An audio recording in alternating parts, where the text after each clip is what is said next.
With fantastic beasts and where to find them, J.K. Rowling is taking her magic across the pond to the good old US of A. In the upcoming movie, which is the first of 5, we'll get to explore a whole new continent.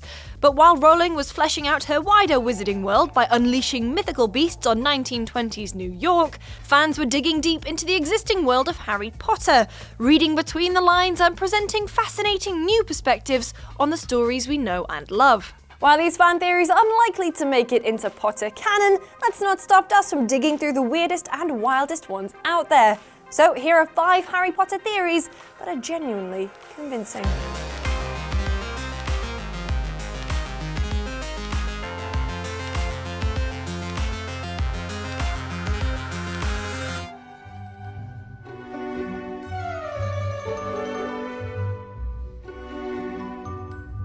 This one's a little out there, but wins major points for melding the real world with the Potterverse.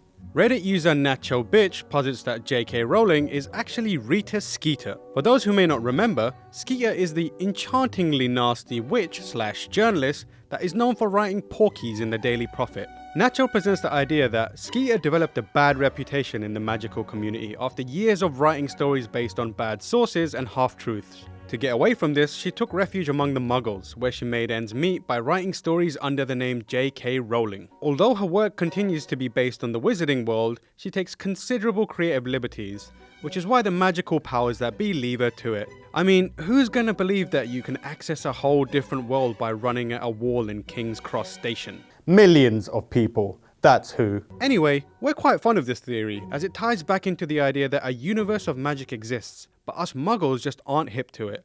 Maybe J.K. Rowling is Rita Skeeter. There's kind of a resemblance. Rita is perhaps a little more pasty though. I knew it! Fine day, Sunday. In my opinion, best day of the week. No post on Sunday. The Dursleys are the family that Potter fans love to hate. From giving our beloved Harry dodgy haircuts, hand-me-down clothes, a piddly cupboard beneath the stairs for a bedroom, and just generally being mean, they were the jerks that made his formative years hell. But what if I told you that it wasn't necessarily their fault, and that they were under the influence of some seriously dark magic? Like a Horcrux. Alright, context time. A Horcrux is an object in which a dark wizard has hidden a fragment of his or her soul for the nefarious purpose of attaining immortality. Voldemort split his soul into 7 Horcruxes, including Tom Riddle's diary, items belonging to the founders of the houses of Hogwarts, his giant creepy snake Nagini, and of course, inside the boy who lived. Now, the fragment of the soul inside the Horcrux doesn't just idly rest inside its new home. It's capable of dangerous magic, such as the ability to influence and possess those in their close vicinity. Ginny opens the Chamber of Secrets while under the influence of Riddle's diary, and Ron turns into a right whiny bitch when he carries Salazar Slytherin's locket. Tumblr user Graphic Nerdity, who has the greatest online handle I've ever heard of, noted that if a Horcrux can influence and possess those around it after just a few weeks, imagine what it could get up to after, say, 10 or 11 years?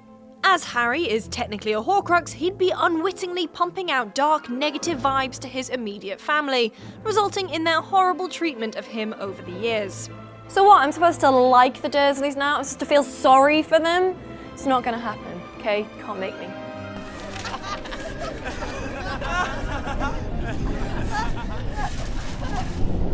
These are dark times, there is no denying. Our world has perhaps faced no greater threat than it does today. Have you ever wondered why the Minister of Magic needs to keep the Prime Minister informed of the latest goings-on in the wizarding world? Maybe it's because, a long time ago, Muggles actually defeated wizards, and the magical world is secretly governed by them. This is the basis of a theory created by Celeritas355, who noticed that the Ministry of Magic feels more like a department within a larger government than its own governing body. And it's kinda weird that there's no elections to figure out who should lead the ministry. Instead, someone's just appointed by some unseen force. This could also explain why there are so few powerful wizards anymore. There is Dumbledore, but his power pales in comparison to the pure-blooded Peverell family or Nicholas Flamel, who created the Sorcerer's Stone. Dumbledore can't do that. In fact, No one can do it to Flamel's level. Maybe Muggles killed off the most powerful wizards, pulled the Library of Alexandria on their advanced magic, and then set up the Ministry to control wizards. By doing this, they've essentially placed a muzzle on the wizarding world, while also creating the illusion that they are in charge of their own world. This would also explain why so much of the magical world is bogged down in antiquated rules and is so heavily regulated.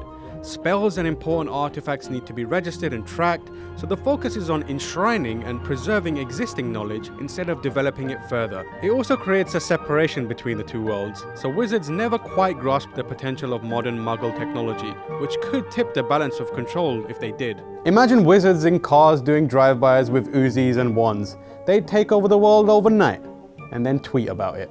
It's a theory that digs into a time that hasn't been explored very much in the Harry Potter books. But more than that, it has this really dark, compelling undertone. I don't know about you, but I'd love to see a story about a war between Muggles and wizards, or one set in the future where a wizard unravels the Muggle conspiracy.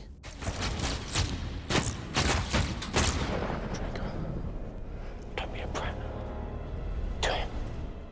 I love any kind of fan theory that has a dedicated website, so I'd like to alert your attention to Draco Malfoy is a werewolf.com.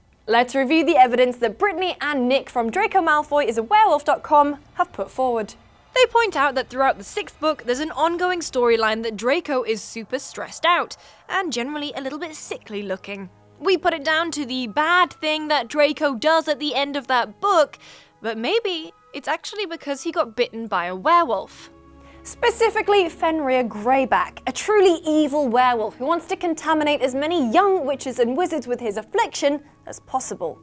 In particular, he bites the children of witches and wizards who slight him or Voldemort. He was actually the one who bit Remus Lupin because his father insulted werewolves. Now, we know that Lucius Malfoy failed Voldemort a bunch of times, like the time he inadvertently allowed one of his Horcruxes to get destroyed, or the time that he failed to retrieve a crucial prophecy that Voldemort needed. It would make sense that he would receive suitable punishment, one that was unspeakably terrible.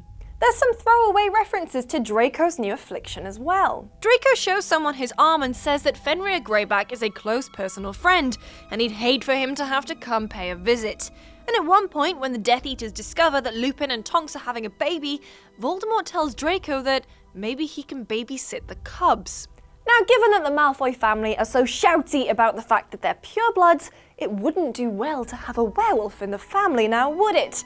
So this must explain why they kind of defect away from the Death Eaters at the end of the books. So with regards to this fan theory, I'm in.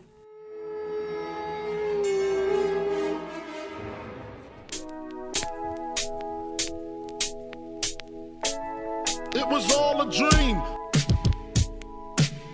There's a theory amongst Potterheads that Harry might not have been the boy who lived, but was in fact just the boy who lived under the stairs and went slightly mad, which is not as catchy, I'll grant you. This theory states that Harry actually imagined the whole saga, driven to insanity from his aunt and uncle's mistreatment.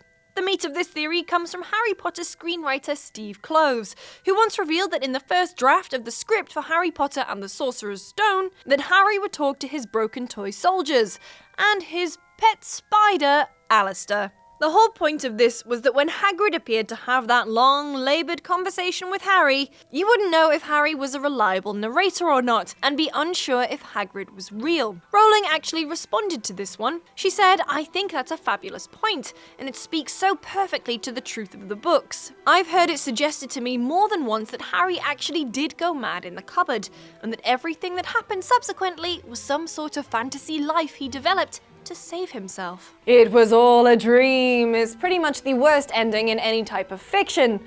Bar the ending of I Am Legend, that was just straight up terrible, so on principle I refuse to buy into this fan theory. I do, however, mourn the loss of Alistair the spider. I feel like he could have been a really positive addition to the cast.